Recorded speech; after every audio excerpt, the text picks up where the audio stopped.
Hi guys, welcome to my channel. My name is Jamie, and today I will be taking you through part 3 of my coverage on the Meredith Kercher case. Now, Amanda's book about this whole ordeal is titled Waiting to Be Heard, and boy, are you going to hear her in this video. I have spent hours going through her wiretapped phone calls, her recordings at the police station, and her prison interviews, and I have to say, the story that Amanda tells now sounds a lot better than the story she was telling when this initially was going on back in 2007.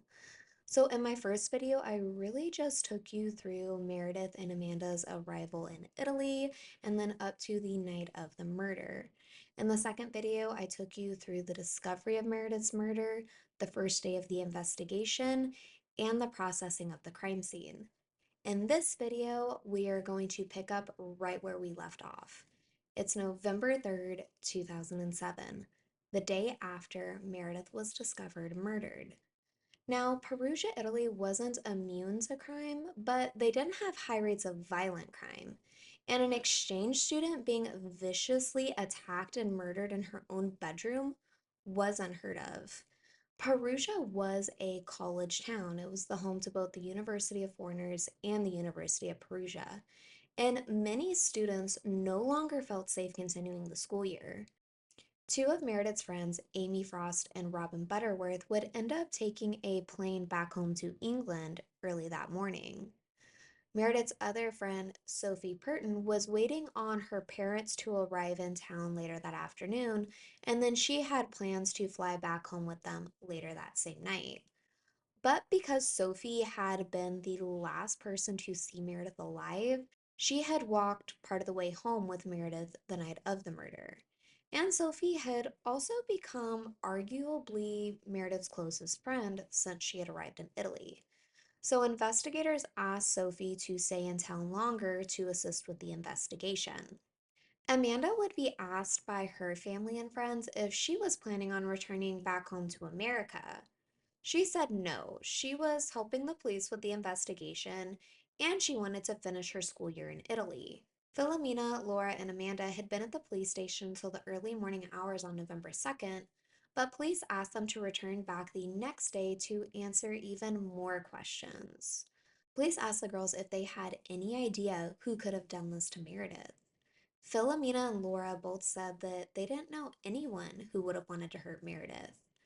Amanda would suggest Hikam Kiri, a Moroccan chef who Meredith had met through Sophie. There had been an incident one night at a nightclub when Meredith and Hikam were dancing together, and Hikam sort of, I guess, pulled his pants down, showing his underwear, and everyone just kind of awkwardly laughed it off. Amanda would also tell police that there had been an incident when Hickham insisted on taking Amanda home after her shift at La Chic. He wanted to take Amanda out for dessert and then he promised he would take her home. Amanda said that instead of taking her out for dessert, Hickham took Amanda back to his place.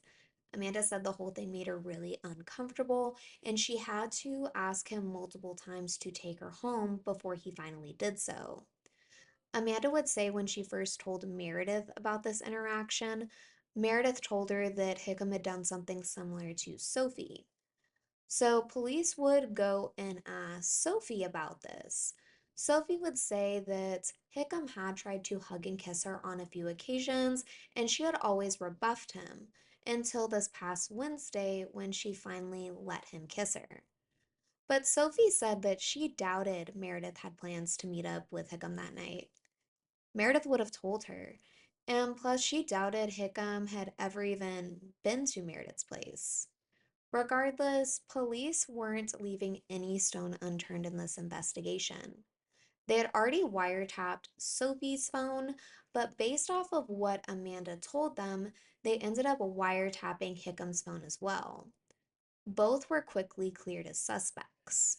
In Italy, there are not a lot of requirements for granting wiretapping warrants in criminal investigations, so investigators pretty much wiretapped everyone in this case. They wiretapped all of Meredith's former roommates, so Amanda, Philomena, and Laura. They also wiretapped Raffaele. They wiretapped Philomena's boyfriend, Marco. They wiretapped Philomena and Marco's friends, Luca and Paula, since they had been there when Meredith's door was kicked in. They wiretapped Meredith's friends that she had been out with the night of the murder. They also wiretapped all of the guys in the downstairs apartments, including Giacomo, Meredith's boyfriend. And I will say that Laura and all of the downstairs neighbors weren't even in town during Meredith's murder, and the police still wiretapped them. There has been a lot of criticism placed against the Italian police for wiretapping Amanda and Raffaele's phones so early on in the investigation.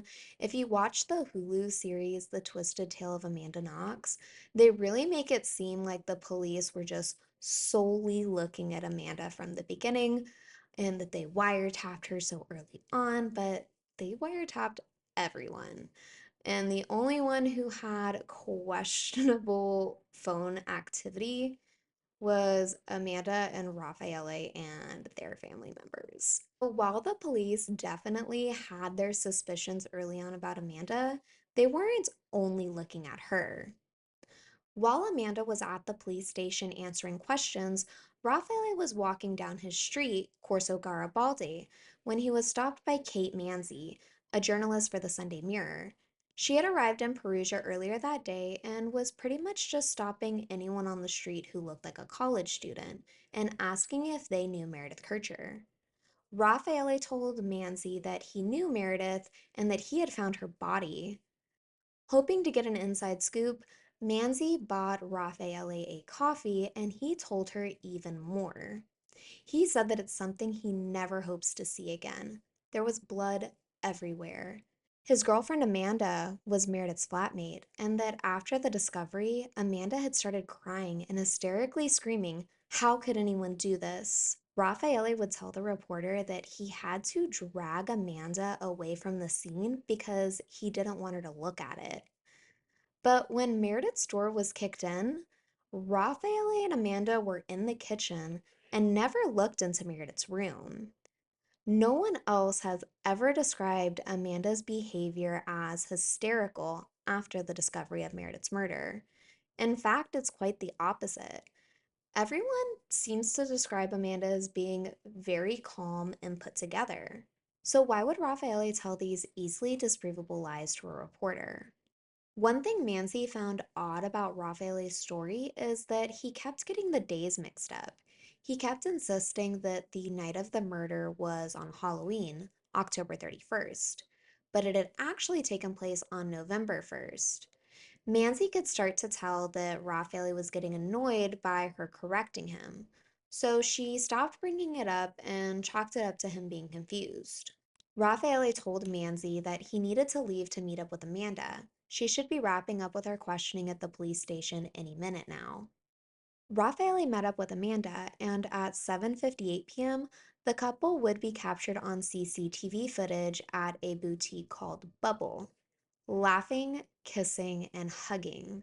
The two shared a kiss while Amanda looked through panties before settling on a single G string and a camisole to purchase.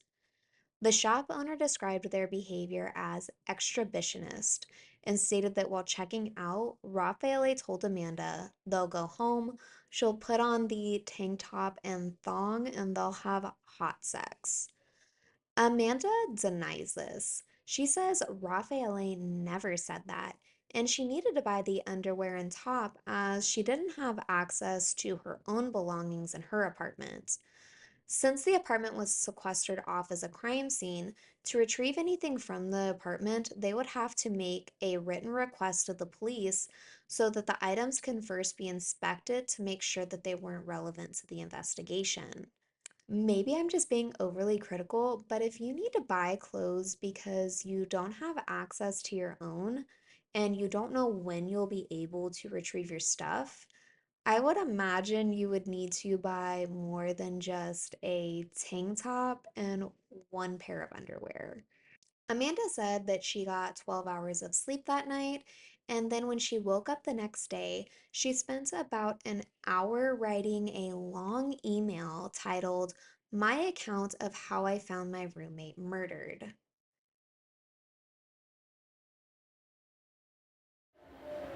Oh, I slept for like 12 hours last night, and so I got that, and that was good. And then I woke up and I wrote the really long email that took me like an hour, and then they told me to come in, so I got it.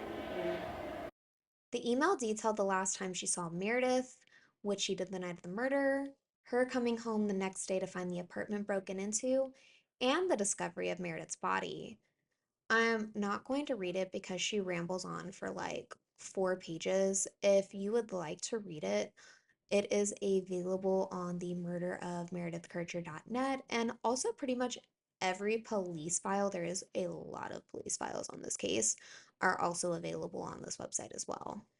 A couple of things I did find interesting about Amanda's email is that in other statements, she says the reason that she needed the mop from her apartment to take back to Raffaele's was because of a plumbing leak. But in this email, she says that the reason that they needed the mop from her place was because Raffaele accidentally spilled a bunch of water on the floor. And a plumbing leak and spilling water are two very different things. In the email, Amanda also mentions Hickam, but she says she doesn't know his real name, only his nickname, Shaky. She said he came into the police station that first day and that she never really liked him. Amanda goes on to talk about how hungry she was at the police station and how they only had vending machine snacks to eat, about how she bought underwear the day after, how the investigators kept asking her questions about Meredith's sex life, and she complains that it sucks that she still has to pay next month's rent, even though she can't live in the apartment. Multiple times throughout the email, she mentions that the police have told her not to speak of the investigation to anyone. She asks everyone not to talk to journalists about what she's telling them. She sends this email to about 25 people, including her old boss from a coffee shop she had worked at in Seattle. Her former boss found the email so strange that he reached out to the Seattle Police Department to see how he would be able to go about getting this email to the Italian authorities. Amanda would say that she only sent this email to her closest friends and family as a way to let them know what had happened to her and so that she wouldn't have to keep repeating her story over and over. Or maybe Amanda's just trying to get her story straight. Amanda, Laura, and Philomena had been asked to return back to the police station again for more questioning. So, sometime after Amanda finishes up her email, she goes to the police station again. Head of the homicide squad, Monica Napoloni, would say that about an hour and a half into questioning Amanda, another investigator came into the room to say that Raffaele was downstairs, insisting on being able to speak to his girlfriend. And at this point, Amanda and Raffaele had only known each other 9 days. Napoloni stopped the interrogation and allowed the couple to speak in a bugged office. Police put a microphone in a cardboard box on top of a cabinet. While in the bugged office, Amanda spoke on the phone with her aunt from Germany and complained about being at the police station again. Fucking bullshit. I was so pissed off. Because I was the one who was the first person to come home and to the house after she died. So I saw everything before anything got touched. And I'm the one closest to Meredith. I'm the one who knows the most about who has come into our house and talked to her. I know what she thinks about people. I'm the one who knows everything. And so they want to just pick my brain until I fall freaking apart because they want to know everything that they can to try to find this murderer, but at the same time, it's fucking driving me insane. She also complains that the police told her that she couldn't hug and kiss Raffaele, her boyfriend of a week and a half. It's actually fairly recent, which is why it's strange. I've only known this guy for like a week and a half, but like, I mean, he offered me to stay at his place because everything's been going crazy and stuff, and allowed my boyfriend upstairs for a while until I said, dude, let him up here. And they're like, fine, but he has to stay in this one. You're not allowed to talk, or you're not allowed to hug him. And I'm like, what the hell? Why am I allowed to hug my boyfriend? And they're like, well, they didn't explain that to me. It's like, Amanda also tells her aunt about the investigation. She starts talking about Hickam and how he's a prime suspect in the investigation. I'm not supposed to talk about this with anyone, so maybe it's not a good idea that I talk about it in the police station where I'm at right now. Yeah. Okay. Yeah. I'm not really supposed to talk about it, but I have, like, all the stuff that I've talked about or that I've been telling them about, I've kind of talked about in the email that I sent you. There's one instance about this one guy that they're really interested in knowing about, and I think he's one of the prime suspects because, like, they've been taking fingerprints of everyone, but they took fingerprints of him, they took face prints of him, they measured every inch of his body, including his penis. So what I think happened was Meredith was raped before she was murdered. So Amanda at first was heavily trying to implicate Hickam in Meredith's murder. Less than 2 days after this phone call, she will falsely accuse her boss, Patrick Lumumba, of Meredith's rape and murder. Amanda goes on to tell her aunt that she has classes on Monday and her priority is to study and learn Italian, not to be at the police station trying to help figure out who brutally assaulted and murdered her former roommate and so called friend. classes right now. Like I have to go to class on Monday. It's not like I mean, yeah, the people at the university in the U.S. sent emails to my university here and said, can she skip a few classes because the police are questioning her for hours on end. But at the same time, it's like I'm here to study. I'm not here to answer the police's questions. I mean, yeah, I am, but like I don't want to. I worked for a month trying to learn Italian, and I'm not here to like I mean, I'm still planning on taking my test in December, so it's like I still have to learn how to speak Italian. So, Amanda then complains about being hungry and asks Raffaele if he could order her a pizza. sitting or without food, I'm hungry and I want to go eat. Yeah, we should call it pizza. Can we call it pizza? Yeah. We can? Yeah. Pizza? Mm-hmm. Raffaele calls and finds out that they only deliver after 7 p.m., so he leaves to go pick up the pizza instead. After Raffaele left, investigators took Amanda, Laura, and Philomena back to the cottage. They wanted the roommates to take a look at the knives within the apartment and see if anything looked out of place. Magnini had just heard from the coroner earlier that day that possibly more than one knife was used in the attack. Philomena and Laura looked at the knives and noticed nothing out of place or missing. Amanda looked at the kitchen knives and suddenly became hysterical. She sobbed and her body trembled. It was the first time police had ever seen her show emotion.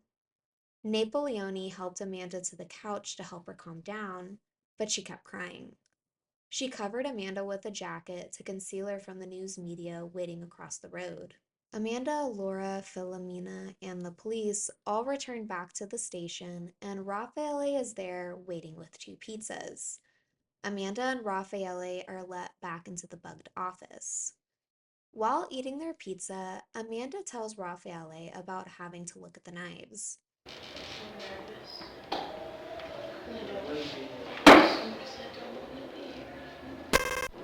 On the bright side, the lady who was being really rude to me this morning was really nice to me on the way back from home from the house because I literally like what ended up happening was they brought me into the house, put gloves on my hands, and they said, go look at the knives and tell me if anything's missing. So I had to go through all the knives and see if any of them were missing. And then they started talking and I was just standing there and I just like couldn't handle it. I just broke down and started crying. I'm so stressed out. Probably to Amanda's relief, the police hadn't had the girls look at all the knives found in the apartment. Kitchen knives, along with pots, pans, and other kitchen utensils, were found in a black suitcase under Amanda's bed. These items were still in their original packaging from when they were purchased. Police didn't believe that they were relevant to the investigation. These kitchen knives were never collected or photographed. During Amanda and Raffaele's primary trial in 2009, the cottage would get broken into twice. The intruder, or intruders, placed several knives originally found in Amanda's suitcase throughout the apartment. One knife was on the floor on top of an envelope that read State Police. This was days before forensics was set to testify against the accused, so some investigators took this as a warning.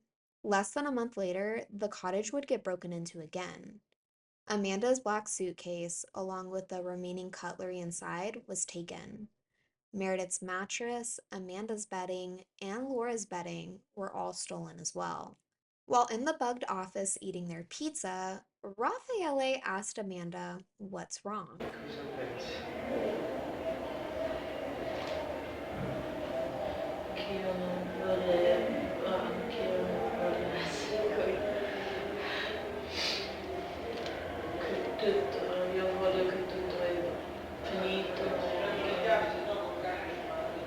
Voglio sapere chi è gli amici di Yulo perché Yulo non ha molti amici. Adesso è così interessante. Infatti Yulo ha nessuno che sono amici adesso. Perché prima quando la sua ragazza era qui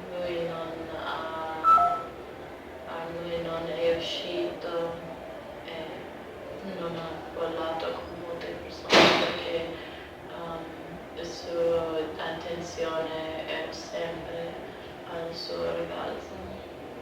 Lui mi ha detto così. This is not a good reason. Because I have many friends, so if I stay alone or take care of you, Lo so. different. Lui The friends are ever friends, always friends. During her 2009 trial, prosecution would ask Amanda about this exchange, asking if she was referring to Rudy or Patrick, possibly. Amanda would say that she didn't remember this exchange and she didn't think that she talked about Patrick at all that day at the police station.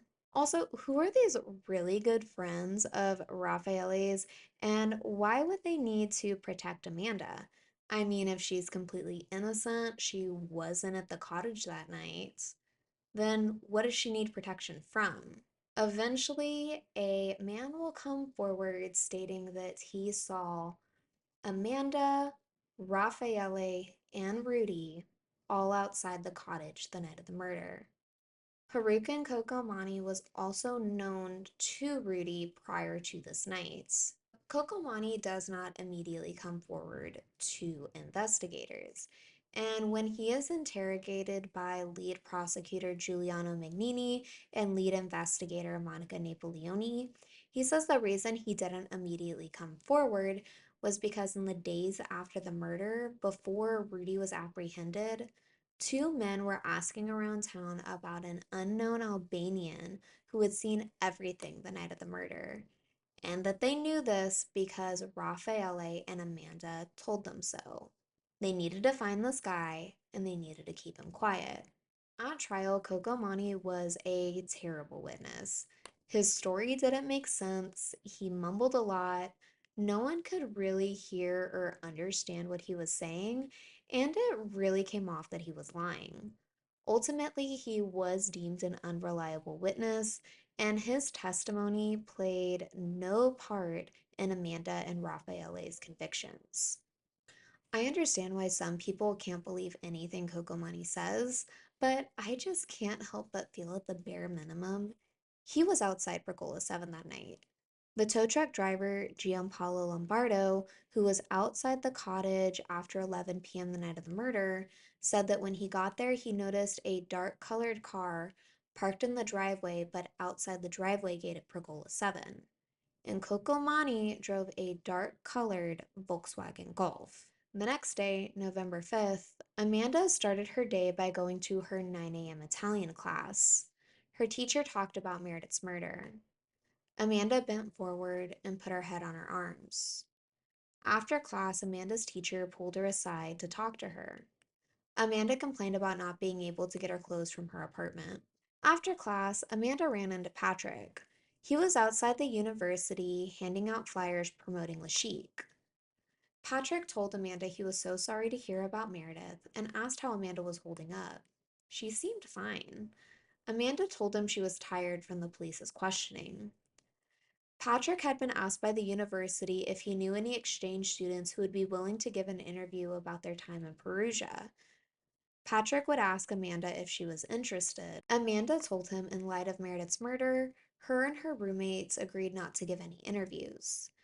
Amanda told them that she also wouldn't be able to work at Le Chic for the foreseeable future, given the circumstances. Patrick said he understood and to let him know if there was anything he could do. Even though Amanda had been a terrible employee, Patrick had always been nothing but nice to her. Later that day, Amanda, Raffaele, Laura, Philomena, and Philomena's boyfriend Marco would all meet up at a flat Laura was staying at. Since the apartment was sealed off as a crime scene, Laura had been staying with some friends, Philomena was staying with her boyfriend, and Amanda was staying at Raffaele's. The former roommates discussed how they would still have to pay for November's rent and how to get their belongings out of the sealed off apartment. The group's conversation then shifted to the investigation. Everyone was still confused how Amanda had come home, found the apartment in the state that was in, and still felt safe enough to shower, not even bothering to lock the faulty front door. Philomena and Laura were shocked to hear that police had been questioning Amanda about Meredith's sex life. Raffaele then, in a cold tone, announced to the group, "It's because the body was covered in Vaseline." Most likely due to shock, no one questioned how he could possibly know this.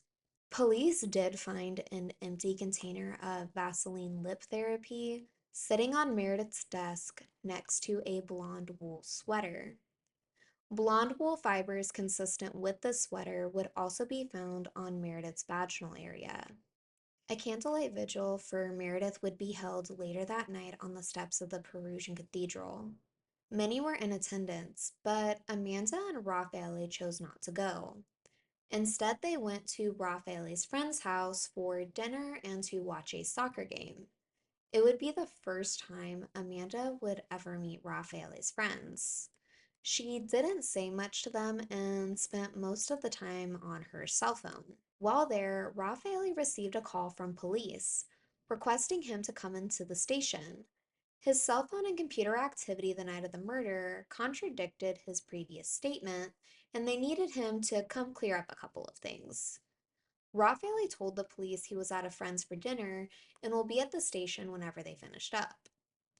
Though the police didn't request her presence, Amanda decided to tag along. The two arrived at the police station around 10:30 p.m. Raffaele was taken to the back for questioning. Police told Amanda to go home and get some rest. She had been at the police station a lot the past few days. They told her that if they needed her, they'd call her. But Amanda insisted on staying, telling them it was no problem at all. So they left her in the downstairs waiting room near the elevators. Napoleone said it was no more than 30 minutes after being left in the waiting room that Amanda began to stretch and do yoga. An out of uniform officer came in to talk to Amanda. He complimented her flexibility and told her that she could tell him anything. Amanda vented to him that she found it ridiculous that they kept getting called in the police station for questioning at such late hours with nothing but vending machine snacks to sustain them. She complained that all they were doing was trying to help with the investigation. Police are trying to figure out who horrifically murdered her supposed friend, and Amanda's upset that the investigation is an inconvenience to her. But on this specific night, police didn't request Amanda to come in. They even told her to go home and get some rest. It was Amanda who insisted on staying. But she was obviously annoyed about having to be there. So why did she insist on staying? And why did Raffaele insist on being at the police station the day before? Were they worried about what the other might say? Amanda claimed that she wanted to stay to give support to Raffaele, just as he had done for her when she had been called in for questioning. Now, I will say her roommate was just brutally murdered, and a killer was still on the loose. And Amanda was staying at Raffaele's, so I imagine she would have just been at his apartment alone until he finished up questioning. So I could see her being scared to be alone at this time, but that's not the reason Amanda gives. The reason she says that she wanted to be at the police station was to give support to Raffaele. And Amanda is described by pretty much everyone as put together and calm in the aftermath of Meredith's murder. So I also don't feel that that's consistent with someone who's afraid to be alone. During Raffaele's interrogation, police would ask why his phone had been off the night of November 1st. There was also no record of the phone call Raffaele had had with his dad at 11 that night. In fact, Raffaele's dad had texted him goodnight at 11:14 p.m. Raffaele didn't receive the text until he turned his phone back on early the next day at 6:02 a.m. Not long into the interrogation, Raffaele changed his story. Previously, he said Amanda had been at his place the entire night, but now he said it was all a lie. Amanda hadn't been there the entire night. He told investigators, "In my previous statement, I told a load of rubbish because Amanda had convinced me of her version of the facts, and I didn't think about the inconsistencies." His story now was that on the night of November 1st, after seeing Meredith for the last time at the cottage, him and Amanda headed into town for a bit, but he doesn't remember what exactly they did. At around 9 p.m., he headed back to his apartment, and Amanda headed for Le Chic and told him that she was meeting up with some friends. He got home, smoked a joint, which made his memory of the rest of the night a little hazy. He stayed up late surfing the internet, and Amanda returned to his place around 1 a.m. Raffaele said he couldn't remember what Amanda was wearing that night or if they had sex. He said Amanda had convinced him to lie for her and say that she had been at his place the entire night. Now, police from day one had believed that the break-in in Philomena's room had been staged to make them believe that the crime had been committed by an intruder.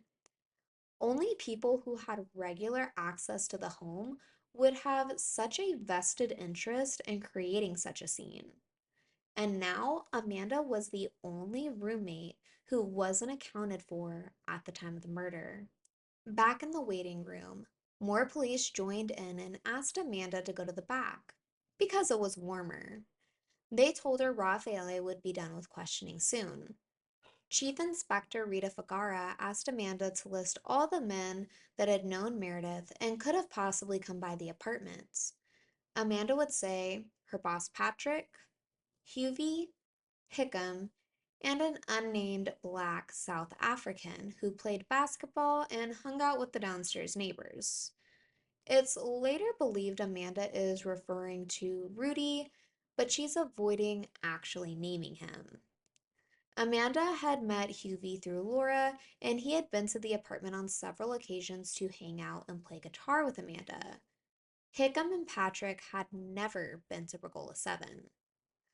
Now, just to point out something all these men have in common is that they are all men of color.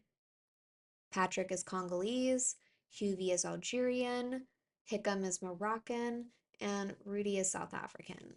With Raffaele's new confession up their sleeve, police started to apply some pressure to Amanda. They were done playing softball and they wanted to know where she was at the time of the murder, who she met up with that night, and who murdered Meredith. They claimed to have proof that Amanda was at her home at the time of the murder. They wanted to know where Amanda was between the hours of 8:30 p.m. and 1:30 a.m. the night of the murder. Amanda told them that she was with Raffaele. They watched Amelie and cooked dinner. Police told her Raffaele's computer started streaming the movie at 6:27 p.m.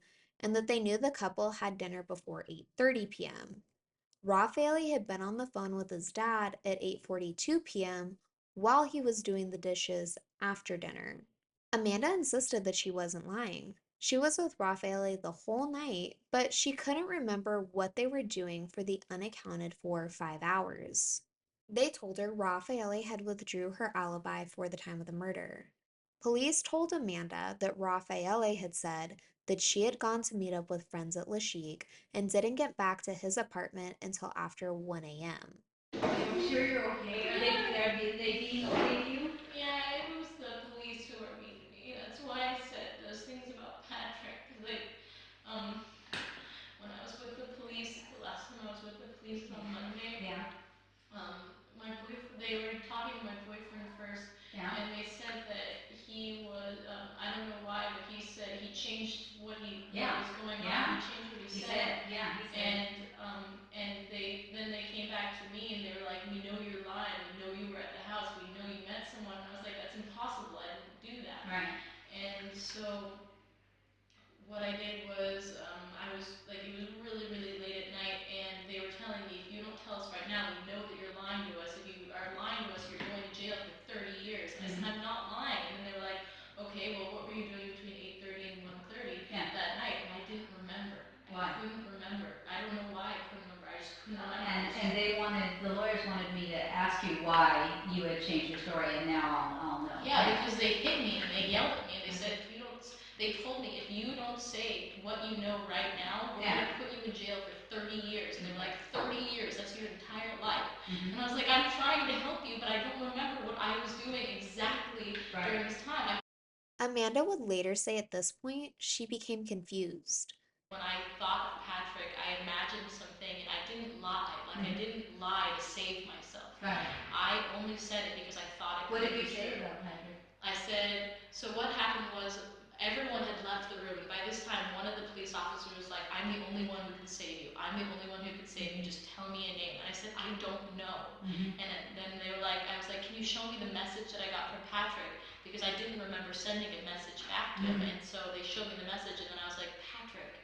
And then I thought of seeing Patrick, and I think I just totally spazzed out and imagined seeing him and Seeing him where? Seeing him by a basketball court. Okay. And then in my house, I imagined going like this in the kitchen, because I could hear her screaming, but that's not true.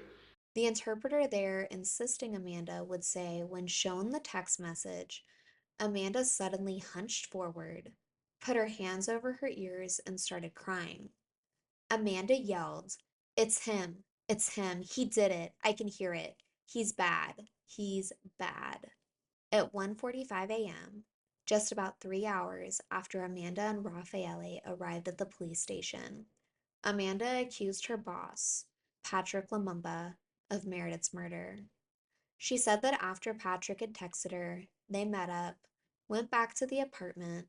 Patrick and Meredith went into the bedroom to have sex, and then he murdered Meredith. Amanda said she was very confused by this memory. Her and Raffaele had smoked a joint that night, which might be why she can't remember what exactly happened. To this day, both Amanda and Raffaele cling to the "I was too high to remember anything" defense. I feel bad for what I did to Patrick because the only reason I said his name was because he was the first person that came to mind when I was talking about it, and I imagined that I could have seen him, but I know that's impossible. I just imagined that because I was under a lot of stress. So it's not true. I only said that because I thought it could be true because I imagined it. I didn't say it because I wanted to save myself, and I feel horrible about it because I brought Patrick into a horrible situation. He is stuck in jail now, and it's my fault. It's my fault that he's in here. I feel horrible. Once Amanda placed herself at the scene of the crime, investigators ended the interview. Amanda cannot answer any more questions without an attorney present. Unlike in America, where you can waive your right to an attorney, in Italy, once you are considered a suspect, police cannot question you without representation. Officer Ficarra exited the interrogation room and went to tell Napoleone, who was in the other room still questioning Raffaele, that Amanda just admitted that she let Patrick into the apartment and he assaulted and murdered Meredith. Under Italian law, any statements Amanda made while officially considered a witness to a crime cannot be used against her, even if she becomes a suspect later on. However, her statement can be used against Patrick. Dia Patrick Lumumba, 38 at the time and originally from the Congo, him and his family moved to Perugia where he opened Le Chic, a bar that employed Amanda part-time. Amanda's accusation is the only thing that ever implicated Patrick in Meredith's murder. No other evidence linking him to the crime would ever be found. On the night of November 1st, Patrick had been working at Le Chic by himself. He had gotten there around 5:30 p.m. and closed up after midnight, then went straight home. He had texted Amanda at 8:18 p.m. telling her not to come in for her shift. He wouldn't need the help. It had been a really slow night. He estimated that there had only been about 16 customers the entire night. One of the customers he chatted with was a Swiss professor whose name he couldn't remember, but he remembered that the professor was staying at the Hotel de Priori. Investigators were skeptical of his story, being that the first receipt of the night wasn't printed until 11:29 p.m., 5 hours after Patrick claimed the bar had been opened. Patrick's explanation was since it was so slow, he only cashed people out as they were leaving.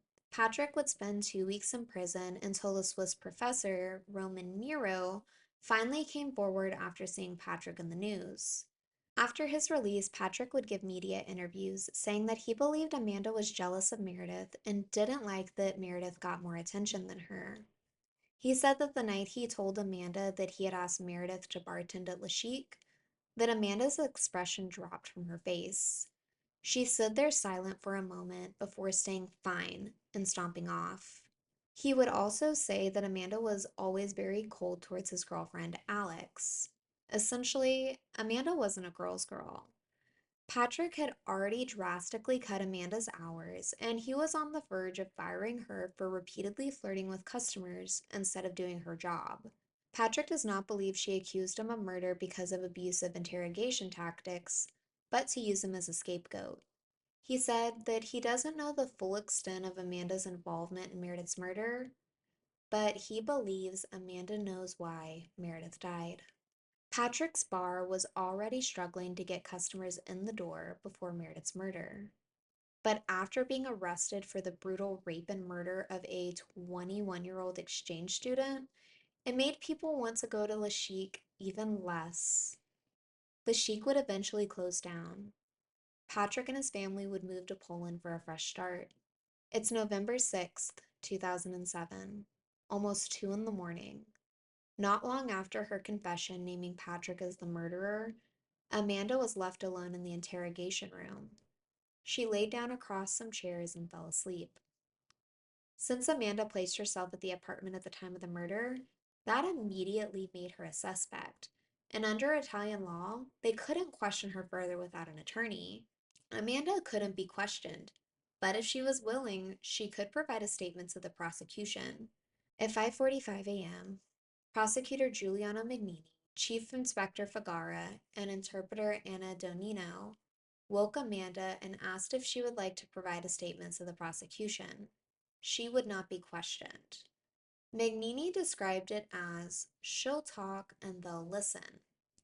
Amanda is told that she has the right to an attorney present, and unlike in her previous statements, anything she says this time can be used against her. Amanda would agree to provide a statement to the prosecution. Amanda said that she was afraid of Patrick, that she met him at the basketball court and went back to her apartment. Patrick and Meredith went to Meredith's room to have sex, while Amanda stayed in the kitchen. She then heard Meredith scream. She claimed she wasn't sure if Raffaele was there or not, but she woke up the next morning in bed with Raffaele at his apartment. Now, while Amanda can claim her 1:45 a.m. confession was brought on by an intense, abusive interrogation, her 5:45 a.m. statement was given freely and under no duress. She wasn't questioned or prompted. She had been given tea, snacks, and allowed to nap for hours before giving the statement. And Amanda provides a lot more detail in her statement to the prosecution than she does in her 1:45 a.m. interrogation that led to her first naming Patrick. She claimed that she had met Patrick at the basketball court, which is where Rudy was known to often hang out with the guys in the downstairs apartments. Antonio Curatolo, a local homeless man, would testify that he had seen Amanda and Raffaele hanging out around the basketball court the night of the murder between 9:30 p.m. and just before midnight. Amanda also doesn't mention the scream until her 5:45 a.m. statements. Amanda maintains that it was suggested to her that she had heard Meredith scream, and that she had met Patrick at the basketball courts, and she just went along with the leading questions. But if all of these had been suggested to her by the police, then you would expect to see these documented in her 1:45 a.m. interrogation. But most of these details aren't documented until her 5:45 a.m. statement to the prosecution, where she wasn't questioned at all. Amanda claims the police hit her on the back of the head during the interrogation, but the police deny this, describing it at the most as a cuff on the head, something a father would do to his own child. The police said yes, they were firm with Amanda. They accused her of not telling the truth, but that's common in police interrogations. Police said they treated Amanda well. They provided her with chamomile tea, water, and snacks. Granted, these snacks were from the vending machine. Amanda's confession obviously implicated herself and Patrick, but not so much Raffaele. She said she wasn't sure if Raffaele was there or not, but she woke up the next morning in his bed back at his apartment. In order to secure Raffaele's arrest, police asked him to remove the Nike shoes he was wearing. The police incorrectly assumed the bloody shoe prints in the apartment and in Meredith's room were Raffaele's, but the size and print weren't an exact match. They would later be proven to have belonged to Rudy Guede. But this early in the investigation, he wasn't a suspect and his name hadn't even been brought up yet. Raffaele had initially been arrested on unconfirmed and later proven to be incorrect evidence. Amanda and Raffaele were already at the police station, so their arrests were pretty simple. Patrick, however, was at home preparing a bottle of milk for his 18-month-old son in the early morning hours when he received a knock at his door from about 10 officers. When Patrick opened the door, they all rushed in and arrested him in front of his crying child and confused girlfriend. When his girlfriend asked what he was being arrested for, police would just say, he knows. Amanda was shocked by her arrest. And that's when I found out that the police were accusing me of helping the murder. Yeah. And I was like, are you kidding me? Yeah. I helped you. And you Sorry to said, find, yeah, I helped you. You scared me to death. Like, the time I was with the police was the worst time I've ever had in my life. The worst experience of my life. Like, by far, 100 times the worst experience of my life. And, like, I can't even express to you how scared I was when I was in there with them. Like, Sure, Yeah. sure it was unpleasant. Yeah. Oh my God, Amanda's dad. I'm sure that was unpleasant. He sounds so nonchalant about that. While at the station waiting to be transported to prison, Amanda insisted on first being able to write a letter for all investigators and prosecutors to read. She called the letter a present. Similar to her other writings, Amanda rambles in the letter. I will spare you the letter in its entirety and just highlight the parts I found most interesting. If you would like to read all of it, this is also available on the murderofmeredithkercher.net. It starts, "This is very strange, I know. But really, what happened is confusing to me as it is to everyone else. I have been told there is hard evidence saying that I was at the place of the murder of my friend when it happened. This, I want to confirm, is something that to me, if asked a few days ago, would be impossible. However, it was under this pressure and after many hours of confusion that my mind came up with these answers.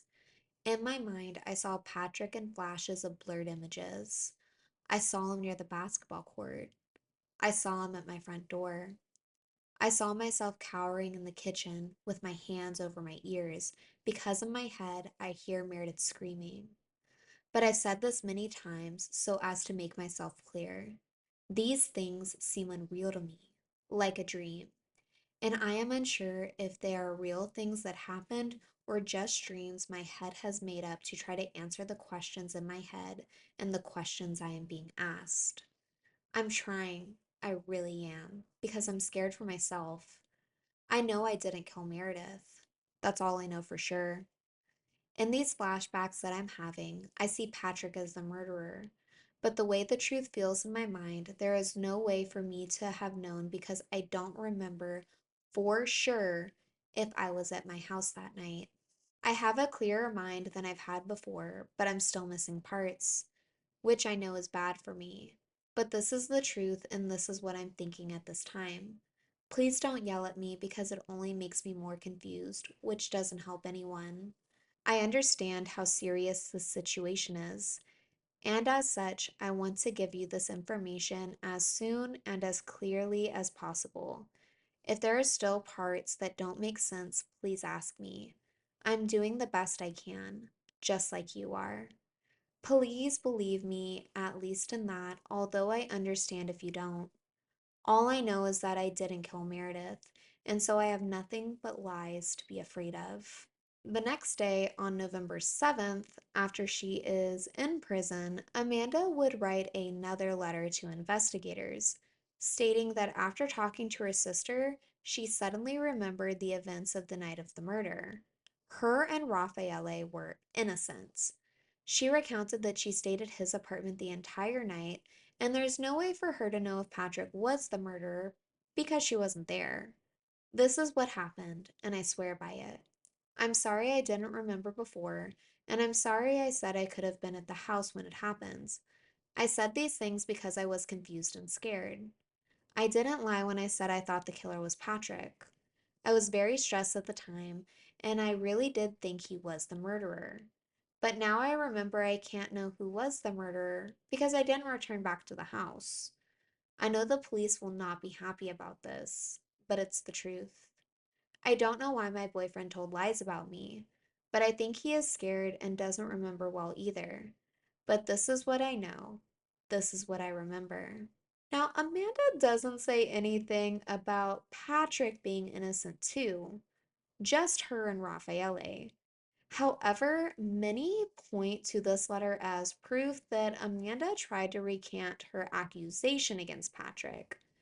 I guess by saying that she can't know who the murderer is and that she imagined the whole thing implies Patrick is innocent, but she never actually says that.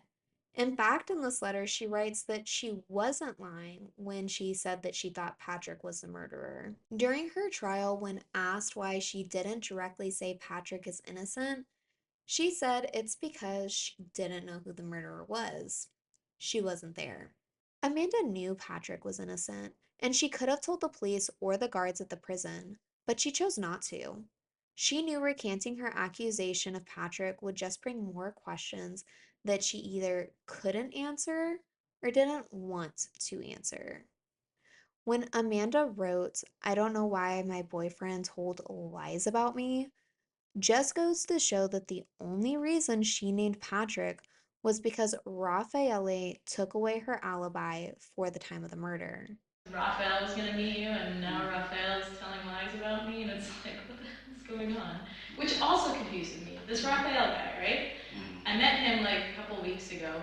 I had been like hanging out with him, boyfriend, girlfriend type of thing for like 2 weeks, and hanging out with him a lot. Like I spend most of my time when I'm not at school, or like I met a friend once, and I wasn't hanging out with him, but like most of the time I'm hanging out with him. And like he's so nice to me. Like he's really gentle, really nice. He cooks for me. He always wants to like do things for me. He's always hugging me, being really gentle. And he's probably in the same kind of. Yeah, that's what I figured. That's what I figured. But it's like it's not fair. Because I mean, I told the truth. Why can't he? Like he has nothing to be scared of. And you keep telling the truth. You keep going exactly with what the truth is and don't deviate. The only reason that I told the other thing was because I was confused. Like I was seriously scared. And then they told you that he had changed his story? They told me he changed his story, yeah. But I think it's because they were probably doing the same thing to him too. And it's like, well, and he needs to, he needs to tell the truth. Because if he tells the truth, then I can go. Like, or I don't think I would go. Like, even if he went back to the original story, they would still keep us here. But, like, for right now, until they get some more evidence going through. So Raffaele needs to tell the truth so she can get out. But what about Amanda telling the truth so Patrick can get out? Amanda is solely responsible for Patrick spending 2 weeks behind bars for a crime he had absolutely no involvement in. And as much as I criticize Amanda for allowing him to sit in prison for 2 weeks, she did tell her parents that Patrick was innocent. And they could have told Amanda, you need to go recant this statement. You need to tell the prison guards. We need to tell the prosecution. We need to get Patrick out of prison. But no, they tell her not to worry about it. Patrick will get proven innocent. They were only concerned with getting Amanda out of prison, and they never made her take accountability for her actions. I feel so bad about Patrick. So bad. I fucked with his life. Like how but the police fucked with your life and they fucked with Raffaele's life. I mean, it's just everybody. But like I didn't want to be one of those people that fucked with someone's life. I want to like get down on my knees the next time I see him and be like, I am so sorry. Well, there's no you way. need to focus on just as long as you know the truth comes out. It'll be good. Then that is what needs to. I told him about how they hit me, and he was like, "What? They didn't tell me that." And I was like, "Yeah, well, they did." They're being careful about that, because if we say, we can say that the police intimidated you and yelled at you and all that, but if we say they hit you, then we technically have to file charges against the police, which right now will just make things worse. And especially since you don't have any visible marks on you, it's hard to prove. So that's something I think the consulate is going to take up at some point in time, but they're going to work with the lawyers to find out when to talk about that. Today, Amanda, her parents, and all of her supporters do insist that police hit Amanda during her interrogation. Realistically, it's probably somewhere in the middle. Police hit, tapped, cuffed, whatever you want to call it, Amanda on the back of the head. They shouldn't have done it, and it was unprofessional. On the flip side, Amanda definitely upplayed how bad this smack on the back of the head was. Even her lawyer, Luciano Gagara, wouldn't agree that Amanda had been abused during her interrogation. During Rudy's first appeal in late 2008, when asked about Amanda's interrogation, Gagara said, "There were pressures from the police, but we never said she was hit." He believed that accusing the police of abuse would do more harm than good. And he wasn't wrong. In 2011, Amanda's parents, Kurt Knox and Etta Mellis, would be indicted on slander charges for stating that Amanda had been abused during her interrogation. During Amanda's 2009 trial, all of the investigators present during the interrogation were in the courtroom. The judge asked the investigators to stand and for Amanda to point to which one hit her. Amanda looked at them and said she didn't know. After the arrest, investigators would search Raffaele's apartment. They would note that there was a strong smell of bleach. When his housekeeper was questioned, she stated that she never cleaned with bleach. She had even been told by Raffaele not to clean with bleach. They found bottles of bleach that his housekeeper said hadn't been there when she had last been to his apartment, just days before Meredith's murder. Raffaele would refute this and say that they were older bottles from a previous cleaner. On Raffaele's kitchen sponge, they would find 2 chestnut colored hairs, 10 blonde hairs, 1 very short black hair, and 1 light chestnut colored hair. None of these hairs had an intact root, so they yielded no DNA. There's no way to definitively say that these hairs belong to Raffaele, Amanda, Rudy, or Meredith. A kitchen knife in Raffaele's apartment would be found to have Amanda's DNA on the handle and on the part where the blade goes into the handle. A small amount of Meredith's DNA would be found in 1 tiny groove on the blade. There was just enough to run 1 test. Despite the small sample size, it was confirmed to be a full DNA profile match for Meredith Kercher. When tested, it wasn't Meredith's blood, but a microscopic piece of her flesh. I'm really worried about this whole knife thing. No. Why is there a knife No, being here's the whole thing. Also, we talked to the lawyer yesterday. Yeah. We asked him about it. Yeah. Anytime that any article is being reviewed, we have a specialist in there with them reviewing it. Right. So that's an example of this knife that they're talking about. Yeah. We were never notified about the knife, So it's bullshit. there is no It's such. bullshit? It's bullshit. Total bullshit. It's total fabrication. Most of what they're doing right now, It's all fabrication. for it's the just press. lies, like to try to get you or somebody to Something crack. else. Yeah. That's stupid. Yeah. I mean, I can't say anything else other than the truth because I know I was there. I mean, I can't lie about this. Like, But Italy's forensic standard requires evidence to be tested twice for confirmation, but there was only enough of a sample size for 1 test. Meredith's DNA on the knife blade fell just short of the requirements. Prosecutors were able to present it at trial anyway. At trial, lead forensics Dr. Patricia Stefanoni testified that there were tiny scratches on the side of the knife's blade. The scratch marks were consistent with scrubbing. Traces of bleach were also found on the knife, both indicating that it had been recently cleaned. The kitchen knife also matched the bloody outline on the mattress cover in Meredith's room. So when it comes to this knife, we're essentially left with 3 options. The first option is that the knife came from Pergola 7, but Philomena and Laura didn't recognize it. Maybe it was a knife in their kitchen that neither remembered, or maybe it came from the suitcase underneath Amanda's bed, where investigators had found other packaged kitchen knives.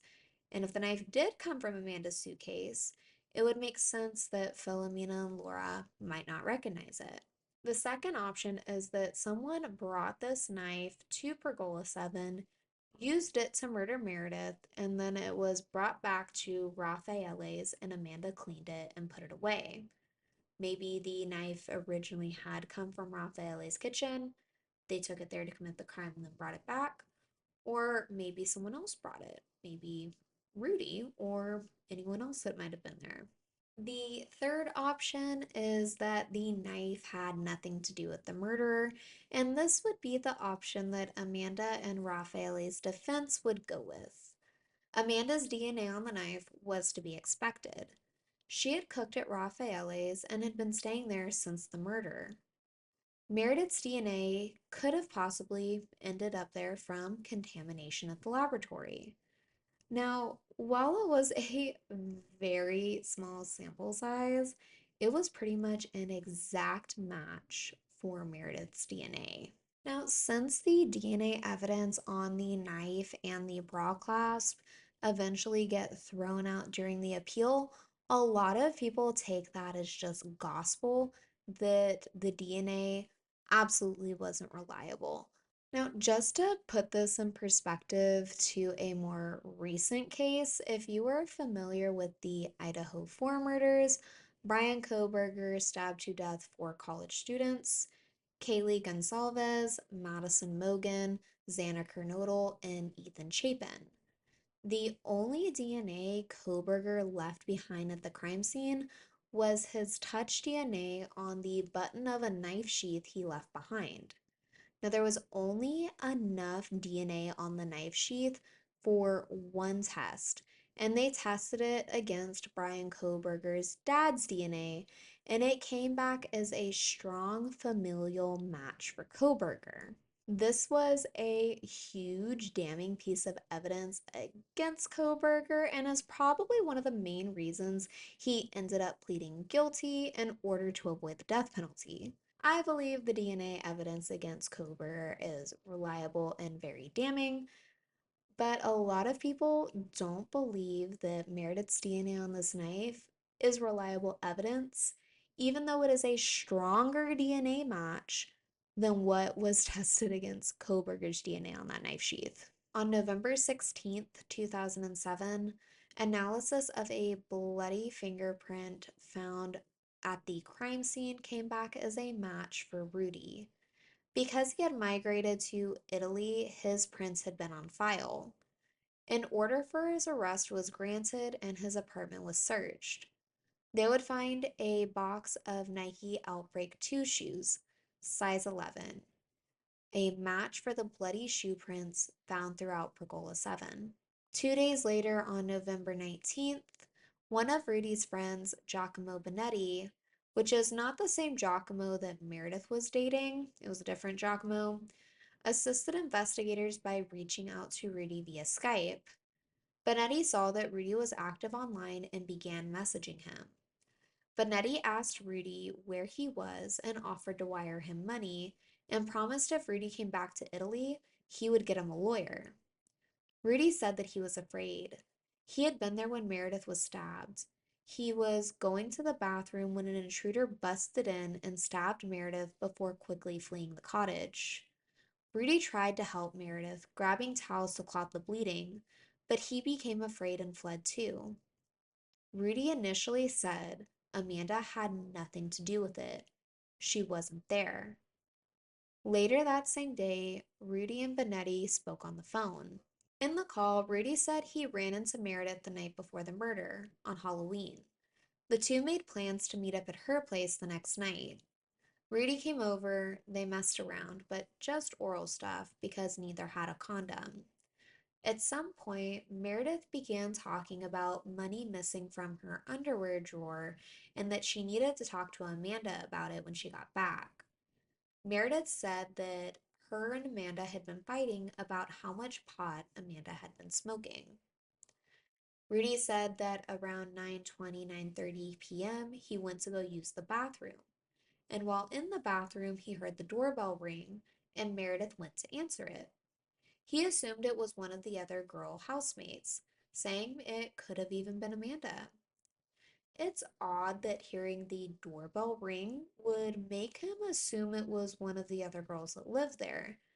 Because if they lived there, you would assume that they wouldn't need to ring the doorbell unless they forgot their key. About 5 minutes later, Rudy said he heard a loud scream, so loud that you could have even heard it in the streets. He then ran out of the bathroom, forgetting to flush, his pants not even fully pulled up. He didn't get a good look at the attacker, saying he mostly only saw the guy from behind. But Rudy quickly contradicted this and said he struggled with the attacker for the knife and got cut on the hands. Though having over 2 weeks to heal, the wound would still be visible on Rudy's hand when he was arrested. Rudy said that after he saw that Meredith had been stabbed, he went to go grab towels from the bathroom to help Meredith's wounds, and she clung to him. Rudy became scared and ran. He thought that since they had been alone and he was now covered in her blood, he would be pinned for the crime. Rudy would also tell his friend that someone must have returned back to the apartment after he left and removed Meredith's clothes, because when he had been there, she had been fully dressed. Rudy's DNA was found on Meredith's bra, and his DNA, though not blood or semen, was found inside Meredith as well. Rudy said that the window in Philomena's room wasn't broken when he had been there and must have been broken after he left as well. This part of the story, I do believe, if you watch my last video, I really go over the break-in. But essentially, Rudy left his DNA all over the larger bathroom, Meredith's room, pretty much any area of the apartment Rudy had been in. His DNA and fingerprints and shoe prints are all over the place. But none of his DNA is found in Philomena's room. It's not found on the outside of the home or on the window he would have had to break and climb through in order to get in Philomena's room. The only DNA that would be found in Philomena's room was luminol traces. One came back as a DNA match for Meredith, and the other came back as a DNA match for mostly Meredith's, with a small amount of Amanda's mixed in. None of the evidence collected at the crime scene implicated Patrick, and his alibi had been confirmed. Prosecutor McNeely signed on the warrant for his release that he believed Amanda named Patrick in order to protect her real co-conspirator, Rudy. After spending 2 weeks behind bars, Patrick was finally released. Coincidentally, on that same day, Rudy was arrested in Koblenz, Germany, while on a train to Italy without a ticket. Rudy was headed back to Italy to meet up with his friend Giacomo Bonetti. When security ran a routine check on Rudy, it came back that he was wanted in the Kercher case. He was taken to a German prison. It turns out during the 2 weeks that Rudy had been on the run, the police had actually stopped him 4 times. But there wasn't a warrant out for his arrest during these stops, so each time he was released without issue. While Rudy was held in the German prison, waiting for extradition back to Italy, his dad, Roger, would come see him in prison.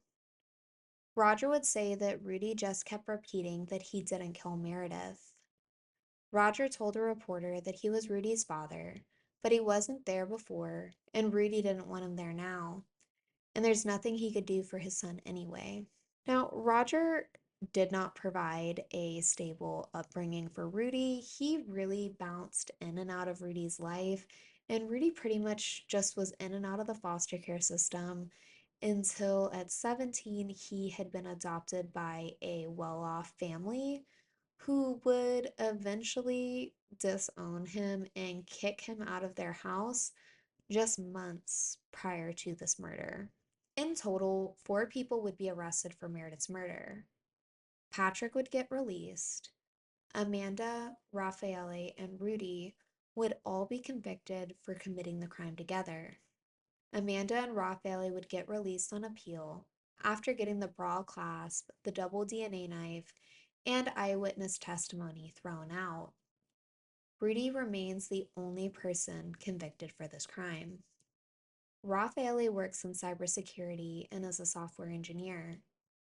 Amanda has gone on to build her entire livelihood off of exploiting Meredith's murder, claiming false innocence, and slandering the Italian justice system.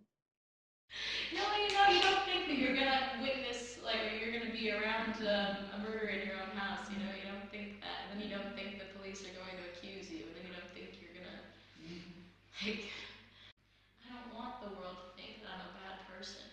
And I mean, I just hope that when I get out of this, I'm going to get an apology from the police, and I'm going to, I don't know, write a book about it. Thank you so much for watching. That concludes part 3 of this series. I'm imagining I should only have one more video, maybe 2 if the next one runs a little too long. But then after that, I will be wrapping up my coverage on this case. And at the end, I will give you my theory on what I think happened. If you would like to stay notified for any more upcoming videos that I post, please like and subscribe. Thanks for watching and stay safe out there. Bye for now.